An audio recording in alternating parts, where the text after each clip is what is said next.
Depuis plusieurs semaines, plusieurs mois, ils nous disent qu'ils sont en négociation avec l'Iran.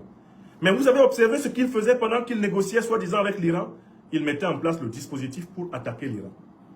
Tout le temps qu'ils perdaient le temps à l'Iran, dans des soi-disant négociations à Genève, leurs navires de guerre avançaient. Leur aviation de guerre se positionnait. Leurs missiles étaient calculés. Leurs avions bombardiers étaient ravitaillés. Tout le temps qu'ils ont perdu à l'Iran, en lui disant qu'il y avait l'éventualité d'une solution négociée, n'a été que le temps nécessaire pour mettre en place leur agression. Tout le monde l'a compris ou pas? Et là, nos dirigeants ici en Afrique doivent comprendre que c'est à cette sauce-là qu'on veut nous manger. Ce sont les mêmes États-Unis, ce sont les mêmes Occidentaux qui nous envoient des diplomates très souriants, extrêmement souriants, anormalement souriants, souriants de façon inquiétante.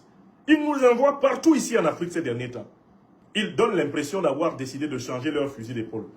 Bref, de ne pas être aussi grossier que les néocolonialistes français à la Macron. Ils donnent l'impression que, tout d'un coup, l'Union européenne a compris. Il faut parler calmement avec le Mali, le Burkina Faso, le Niger. Il faut parler avec les Africains. On envoie des émissaires américains. Nous avons Donald Trump. Qui peut croire ça? Donald Trump a décidé de respecter votre souveraineté. Bon, vraiment, vraiment, c'est du mensonge. Et le tableau de classe, c'est l'Iran. Quel genre de diplomates gentils et flatteurs n'ont-ils pas envoyé rencontrer les Iraniens? Tout le temps qu'ils rencontraient les Iraniens, ils préparaient l'attaque. Et c'est ce qu'ils font contre l'Alliance des États du Sahel.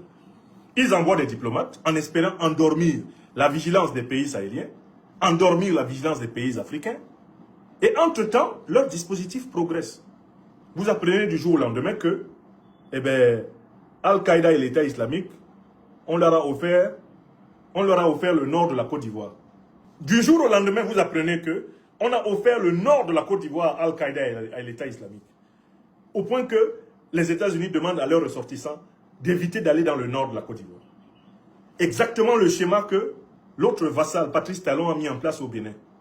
Il a cédé le nord du Bénin à Al-Qaïda et à l'État islamique et à l'armée française. Ouattara, lui, il est en train de céder le nord de la Côte d'Ivoire à Al-Qaïda, à l'État islamique, à l'armée américaine et à l'armée française. Et pendant qu'ils sont en train de faire cela, ils donnent l'impression de vouloir négocier. Ils envoient des diplomates à Bamako, à Niamey, à Ouaga. Ils envoient des diplomates dans toute l'Afrique pour dire que vraiment, eux, ils sont soucieux de la souveraineté. Vous êtes soucieux de la souveraineté? Pourquoi vous rapprochez vos mercenaires de la frontière du Mali?